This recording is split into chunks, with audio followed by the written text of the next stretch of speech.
Hi there guys, welcome back to Technical Alphas. Today we're going to be creating functions within Visual Basic and we are going to call them.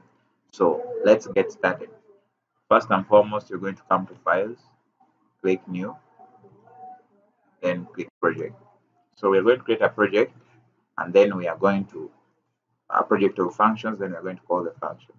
So come to Windows Forms application, change the .NET framework to 4, Windows Forms application, then we name it functions.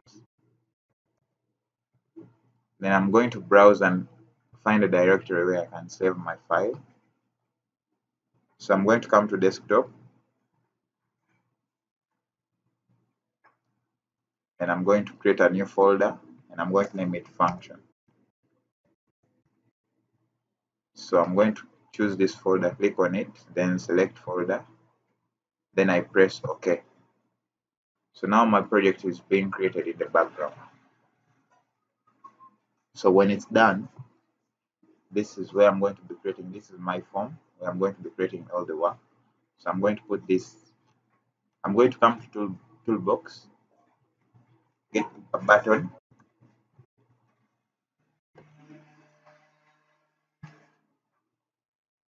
then I drag it and I drop it here. So let me resize this.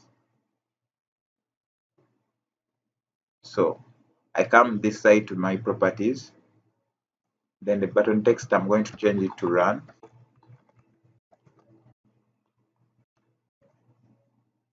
So when I click in space, you see the button is now run. So now the name, I'm going to change the name of the button.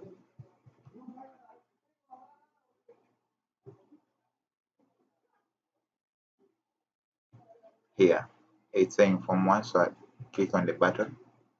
The name is saying button 1, so I'm going to say button run function.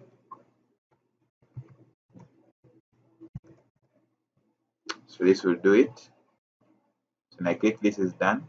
So I'm going to double click on the button to take me into the code. So this is the function of the button. As you see, it's saying button run function. So I'm going to come below the button function. So I'm going to create my function, the one I'm going to be calling. So there are two ways you can call it: a private or a public function. So I'm going to be using private so that it cannot be accessed by other classes. So I'm going to say private. Now I'm going to say function. Then I'm going to name the function. So let me call my function math. So I'm going to do like this, and I'm going to call it as. I'm going to use the keyword as, and I'm going to give it double. So it's going to be returning a double. So now here, going to it. So here it ends the function. Now it's giving me this error because it's not returning anything. So let me say return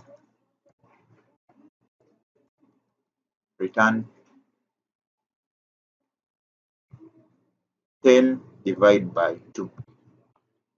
So when I click here, now it's no longer giving me that error. But right now we can create some variables. For example, I'm going to say dim. I'm going to say variable x, dim x. Dim x, what is it going to be? So we're going to assign a value to dim x. Let me also create another one, dim y. So dim y, dim x. So this is going to be as an integer. It's going to be carrying an integer value, integer, and it's going to be equal to, let me say 50. So dim y as an integer is going to be equal to something like, let me say 10. So I'm going to change this and I'm going to return x divided by y. So this is my function and I've finished creating it. So then I need space here. Let me also space here. So the next thing I'm going to do is to call the function. Now I'm going to call the function within the button. Now How do I call a function? I say message box dot show.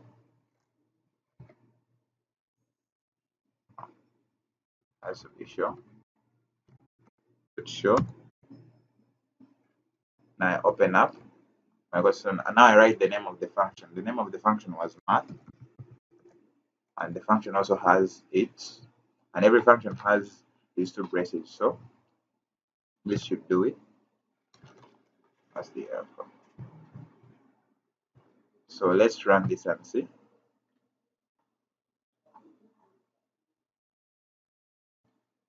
So when I click run, it gives me the answer 5. So remember our function was saying 50 divided by, okay.